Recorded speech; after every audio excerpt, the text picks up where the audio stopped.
رات کو بھوکا نہیں سوتا۔ کیوں نہیں سوتا؟ اس لیے کہ ان کے رزق کا ذمہ میرے اللہ نے خود لے رکھا ہے۔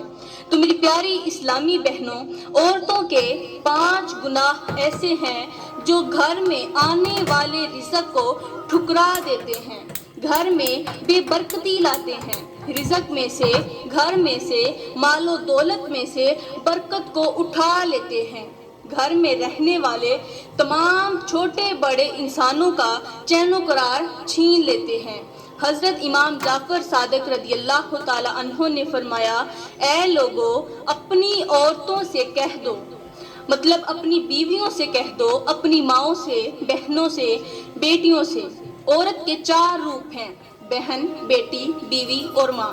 عورت کے 4 روپ ہیں، تو آپ نے فرمایا کہ اپنی عورتوں سے کہہ دو، مطلب اپنی 4 قسم کے جو رشتے ہیں عورتوں کے، چاروں سے کہہ دو، کہ اپنی عورتوں سے کہہ دو کہ ان 5 گناہوں سے باز آ جائیں، کیونکہ یہ 5 گناہ گھر میں بے بہا غربت لاتے ہیں، پریشانیاں لاتے ہیں۔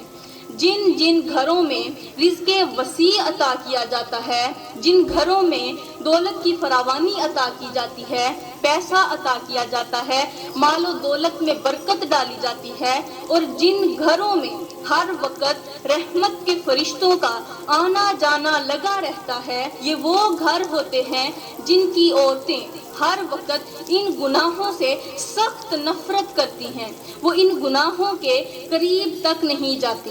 تو اس سے پہلے ایک چھوٹا سا واقعہ آپ کی نظر کرتی چلوں۔ میری پیاری اسلامی بہنوں، ایک غریب شخص تھا، غربت نے اسے بہت ہی چکنا چور کر رکھا تھا، غربت کا مارا ہوا تھا، پریشانیوں نے اسے ستا رکھا تھا، زمانے کی تنگیوں نے اسے آ گھیرا۔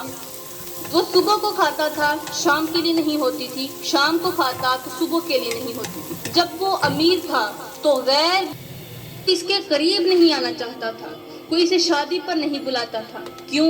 اس لیے کہ وہ غریب تھا، بھوکا تھا۔ یہ بھوکا ہے، چھی چھی، پیچھے ہو جاؤ، غریب ہے، ضرورت مند ہے، کہیں ہم سے کچھ مانگ بھی نہ لے، اس لیے کوئی بھی شخص اس کے قریب آنا گوارا نہیں کرتا تھا۔ تو ایک دن غربت کے ہاتھوں مارا یہ شخص صبح سویرے روزی روٹی کی تلاش کے لیے یہ اپنے گھر سے باہر نکلا، اپنے بھوکے اور غریب پریشان حال بیوی بچوں کو اکیلا تن تنہا گھر میں چھوڑا، گھر میں بٹھایا، اور خود روٹی روزی کی تلاش کے لیے نکل پڑا۔